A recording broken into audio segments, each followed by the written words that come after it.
You open the mailbox to find a thick, structured envelope bearing an official seal.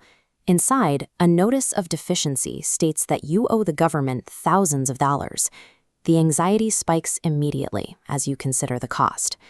This experience often reinforces the assumption that the IRS is a collection agency, locking physical cash away in a vault to keep the government solvent. U.S. Code Title 31, Section 5118, reveals a different structural reality. It stipulates that U.S. obligations are payable in credit rather than physical gold or silver. On a macro scale, the government funds its operations by creating credit bonds. The system creates the necessary liquidity through these instruments before any individual bill is ever mailed. In this framework, the IRS functions as a massive bookkeeping clearinghouse. Your tax bill represents an unsettled accounting entry in a digital ledger. The modern economy operates as a continuous flow of data. Within this architecture, the IRS serves as the central accounting firm for the federal government. These Federal Reserve notes provide the evidence. They are credit instruments. Every transaction using them is a settlement of credit rather than a transfer of intrinsic wealth. Filing a tax return submits an information return to this clearinghouse. This documentation allows the government to adjust balances and reconcile discrepancies across its internal books. Approaching taxes as ledger adjustments changes the nature of the dispute. A tax bill becomes a commercial entry, subject to the same audit and verification standards as any other business record. Federal accounting relies on double entry logic. When a public liability appears on the ledger, the system generates a matching private credit to maintain a state of balance.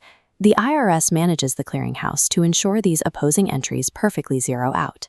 This discharge settles the obligation through accounting entries, distinguishing it from a physical payment. Because the system runs on these entries, Form 1040 functions as a formal instrument of reconciliation. It is the tool used to document the discharge of a liability on the government's books. Recognizing tax debt as a commercial entry grants you the right to dispute specific entries. This process is governed by strict procedural rules and the verification of accounting data.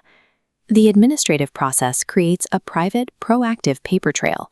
It allows an individual to demand documentation and proof of claim from a creditor before a dispute ever enters a courtroom.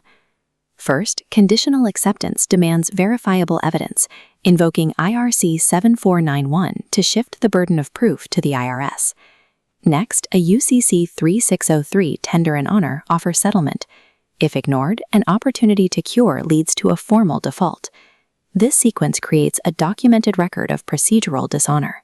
It traps the agency in their own rules, providing a defense based on their inability to substantiate the ledger entry. The objective of the administrative process is to build a private documentary record. This record serves as a shield if the dispute ever moves into a public venue. This historical image of clerks sorting through massive volumes of mail reflects the reality of the system. It is powered by paperwork. An enforceable private record is the primary tool for managing a bureaucratic dispute. Precision is mandatory.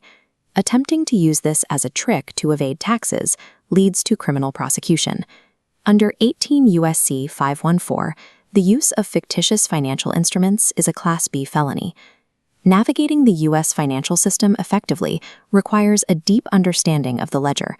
Success depends on moving past the perspective of a debtor and adopting the methodology of a calculating auditor.